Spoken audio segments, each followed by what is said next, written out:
Pass ரசிகர்கள் அனைவருக்கும் எனது நிஞ்சா நோக்கங்கள் பிக் பாஸ் தமிழ் சீசன் 9 டே 24 ப்ரோமோ அவதி இல்லாத நேற்றைய 3 ப்ரோமோ பார்க்கவே ரொம்ப அழகாக இருந்தது. இதில் தொடர்ந்து திவாகரை டார்கெட் பண்ணுறது எந்த விதத்தில் சரி அப்படின்னு எனக்கு தெரியல. அவர் பல தடவை என்னை மார்க் பண்ணாதீங்கன்னு சொல்லிட்டாரு. இப்போது இவர் நடிக்கிறது பிடிக்கலைன்னா மக்கள் இவங்களை வெளியே துரத்த போகிறாங்க. உள்ளே இருக்கிறவங்களுக்கு என்ன பிரச்சனை? அவர் கேமரா முன்னாடி ஏதாவது பேசிட்டு இருந்தால் பின்னாடி நின்று மார்க் பண்ணுறது, அதற்கடுத்து இவரை பாட விடாமல் போயிட்டு கேமராவை மறைக்கிறது, இவர் நடிக்கிறாருன்னு சொல்லிட்டு சத்தமாக பாடுறது, இதெல்லாம் எந்த விதத்தில் சரி?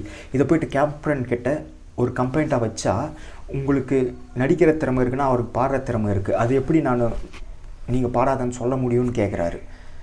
இதில் ஒருதலைபட்சமாக நடந்துக்கிறாரு. ஆனால் கேட்டால் இது ஒரு ஆர்மி கேம்ப், எந்த நேரமாக இருந்தாலும் என்னை எழுப்பி உங்களுடைய குறைகளை சொல்லுங்கள் அப்படின்னு சொல்கிறாரு. இதில் கேப்டனாக நிச்சயமாக அவர் தோத்துட்டார். சகலகலா டாக்டர் அங்கே ரீக்ரியேஷன் பண்ணிடணும்னு ட்ரை பண்ணிகிட்டே இருக்கார்.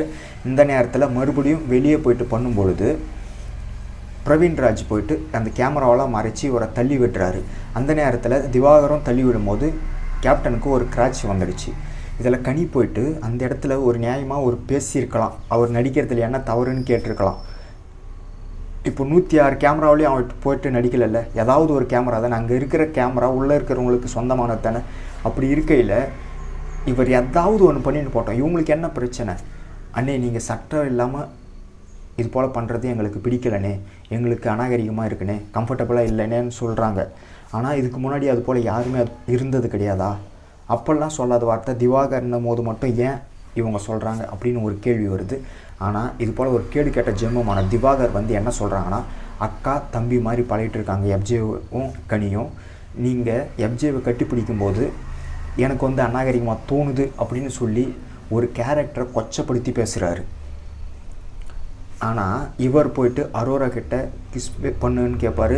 பார்வதி அண்ணான்னு கூப்பிட்ருக்காங்க, அவங்கள வேறு யாருக்கோ ஒன்று கல்யாணம் பண்ணி கொடுக்கறதுக்கு நானே கல்யாணம் பண்ணிக்கலாம் பாரு அப்படின்னு சொல்லி அசிங்கமாக பேசுவார்.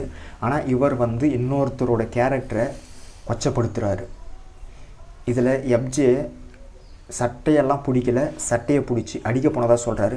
இதில் எந்த விதத்தில் சரி? இதில் 2 சைடுமே ரொம்ப ரொம்ப தவறு இருக்குது. இதில் வைல்ட் கார்டு வரவங்களாச்சு எப்படி நடந்துக்கிறாங்க அப்படிங்கிறத பொறுத்து தான் இந்த சீசன் இருக்குது.